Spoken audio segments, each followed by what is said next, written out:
So here you can actually try out your gun. So this little pea shooter thing. Let me just do that. So this little pea shooter thing does that. It's got a little bit of recoil, which you can control fairly easily. Let me just. So this is the pistol. Let me just. Semi-automatic. I guess it's a. Yeah, it's a semi-automatic. If you hold down, nothing happens. I guess it's all right. This sniper rifle is pretty decent, but I want to change it to something better. I think it's single shot, but it is quite powerful per shot. The shotgun is low ammo capacity and not accurate.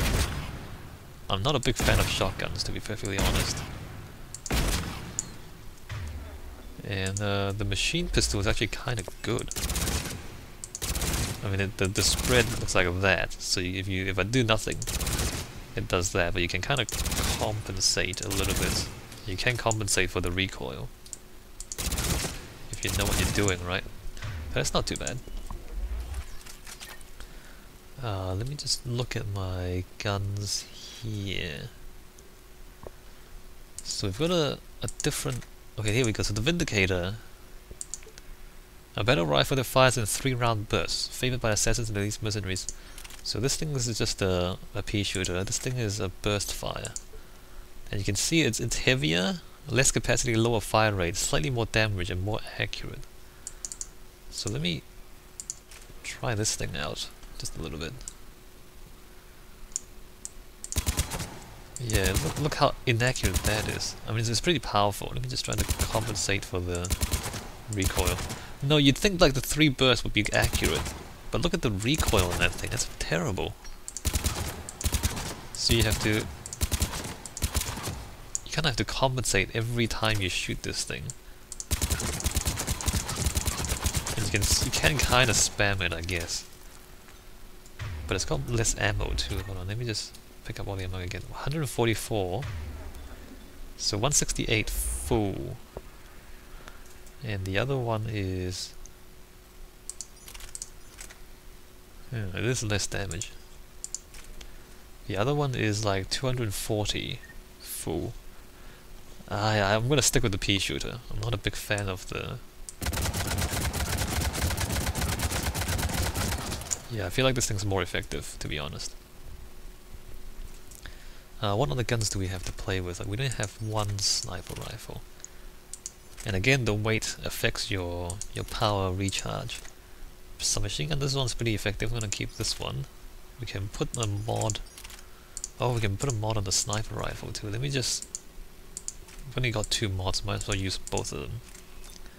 So that one increases damage by 15%, that's pretty good. Concentration mod increases damage by 5, speeds perception by 25. Not entirely sure what that does, but okay. We can modify the shotgun. Again, we only got 2 anyway, so we're just gonna use both of them. What is that? Shredder mod. So this is armor piercing and also it pierces cover, which is kind of useful. Although we already have the armor piercing ammo power. Increases damage, that's fine. And then pistol. So we don't have a lot of guns yet. But we do have a few upgrades. Yeah, I do prefer the spray. On higher difficulty levels, the burst fire might be better because you don't want to stay out of cover. Because to spray, you kind of have to come out of cover to you know, spray.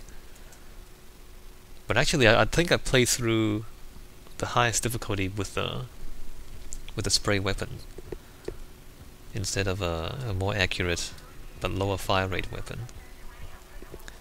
Alright, so I think we've done pretty much everything we have to do on the Citadel. So let's get out of here. My arms are really, really skinny. Look at that. That's ridiculous. Who made these models? My boobs are too big? My arms are too skinny? I don't know. Why would they do this? I mean, they were doing just fine with the first and second game.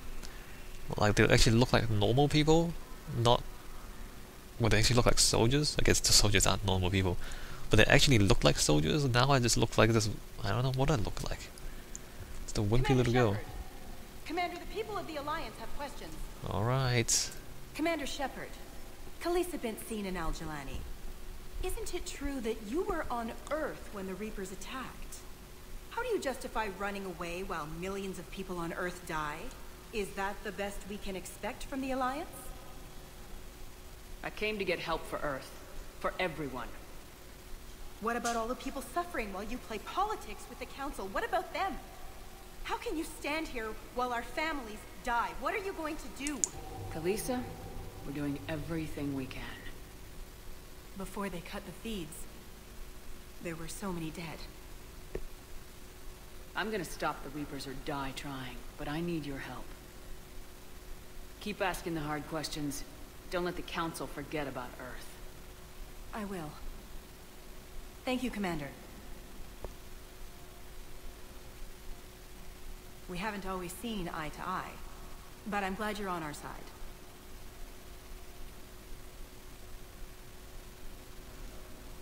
Well, that's Al-Jalani. War assets. Again, we'll talk about that later on. And hey, look! Vega! Hey, Commander. Liara told me the Council's not interested in helping us. Something like that? Why would they? Look at this place. There's no war here. People are whispering about it. They're talking about it. But they don't really believe it. I take it this is your first time here with the elite of the galaxy. I've been to the Citadel, but never up here on the Presidium. It's not right. It looks pretty, calm and peaceful. But it's not right.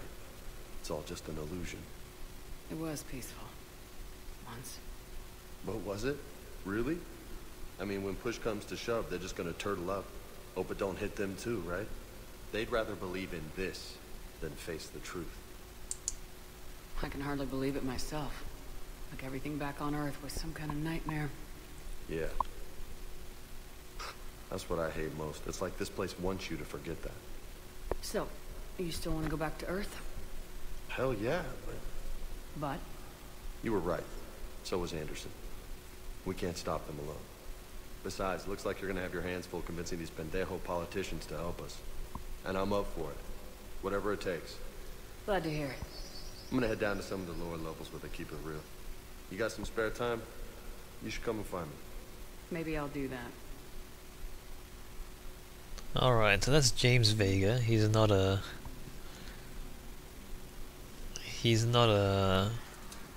How should I say it nicely? He's a good guy, alright. He's a pretty cool guy.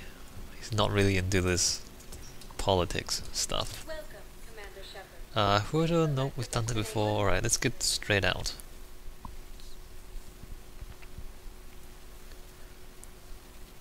So the Citadel is bigger than this. And I mean like the Citadel in the game is bigger than this. The first visit we don't get to see very much of it. When we come back later there'll be more for us to see. Just want to look around for people to talk to. No one to talk to. Alright, I guess we are... So, you're just silent behind enemy lines. We're going back to space. Look, there's Normandy out there. I think they're still using the same image of the Citadel. Maybe not. Not sure. Alright, let's get out there. Yes. So a lot less running around than in the first game. Clearly. More focused. Oh, this. Alright, so the... Anyway, let me just wait a little bit before I start ranting.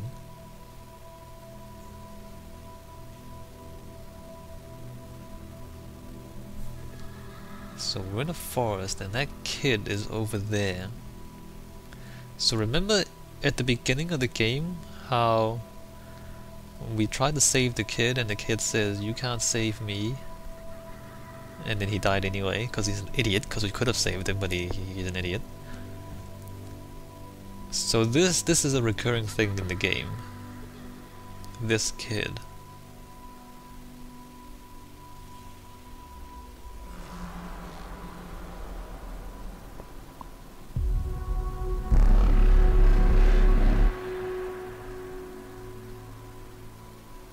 And they use the child, like he's like a symbol for the innocence, I guess, and the vulnerability of humanity against the Reapers, like, you know, a child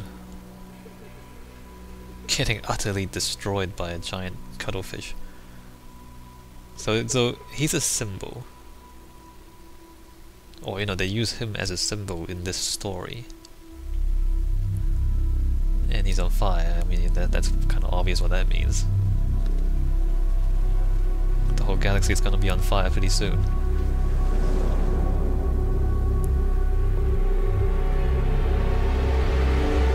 And the idea that we can't save him is a recurring theme.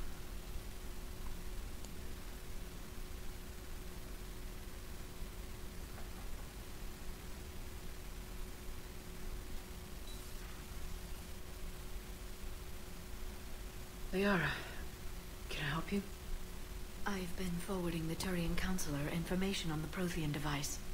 It can't be built without Council support, but he's not budging until their Primarch is safe. I know. Are you all right? I didn't get what you'd call a good night's rest.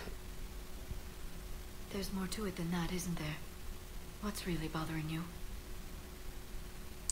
When the Reapers hit, I could hear people screaming in the streets below me. We left a lot of them behind. There's no way for you to save them all.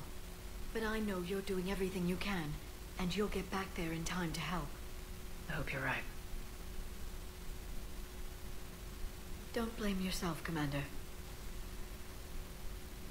Commander Shepard, I'm Specialist... Oh. I beg your pardon. I thought you were alone. I was just leaving. Commander Shepard, I'm Comm Specialist Samantha Traynor with Alliance R&D. I was part of the team retrofitting the Normandy after you turned it over to the Alliance. There weren't many of us aboard when the Reapers hit. Slow down, Specialist Trainer. You're doing fine. Thank you. I worked in a lab. I never thought I'd be serving on a ship. Why don't you tell me about the retrofits?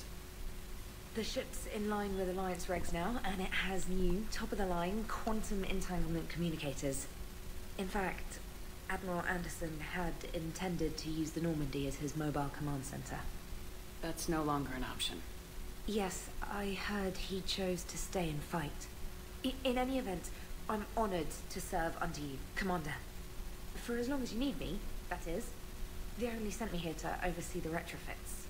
Shepard, some of our systems require further testing, and Specialist Trainer has been extremely effective during installation. I would prefer that she remain. Got it, Edie. Oh, wait, since when does a virtual intelligence make requests? Edie's an AI. Fully self-aware. Oh, I knew it. I knew Joker was lying. Jeff requested that I pretend to be a simple VI to protect myself. I apologize for the deception. Thanks, Edie, and I apologize for all those times I talked about how... attractive your voice was. Anyway, shall I give you a tour? I think you'll be impressed by the new upgrades. Right. In the CIC, you'll find the galaxy map where you can set the Normandy's destination. You can also check your messages at your private terminal. The War Room houses a strategic command center for mission-specific intel and war analysis. The shuttle bay contains an armory where you can modify your equipment between missions. Finally, Liara has set up a lot of hardware down in the old XO office on Deck 3. I think she's claimed that room. And there you are. Still the same ship as before, it just flies Alliance colors now. Speaking of which, I believe Admiral Hackett would like to speak to you at the VidCom. Right. Well, there's your intro to the ship. Commander, Udina updated me on your meeting with the Council. Sounds like they're running scared. We did present them with a lot of unknowns. They're feeling threatened and want immediate solutions, not theories. Theories are all we've got right now. What's your plan? I'm trying to get the Turian Primarch for a summit meeting with the Asari and Solarians. I'll bypass the Council and appeal directly to their leadership. That's good, I like it. This is where we start laying the groundwork for our counterattack. Unfortunately, we don't have a whole lot to back it up right now. Then build alliances. Gather everything and everybody you can for the cause. What about the Prothean device? Find me people who can help build it, and if you can't, I'll take ships, soldiers, supplies, whatever you can get. We need to keep hitting the Reapers across every theater of war they open. Buy us time to figure out the device. And when it's finished? Assuming it ever is, we pool all our resources. Think of it as a giant armada for delivering the device, when the Reapers are most vulnerable. The stronger you can make that armada, the better the chances of punching through. So he's explaining to you some of the game mechanics here. What about Earth, sir? We'll just have to hope Anderson and what's left of the Alliance forces can hold out until we've dealt with the enemy. I understand. Good. Then make it happen, Commander. I'll be expecting regular updates on your progress. Hack it out. Alright, so that's a whole lot of introductions.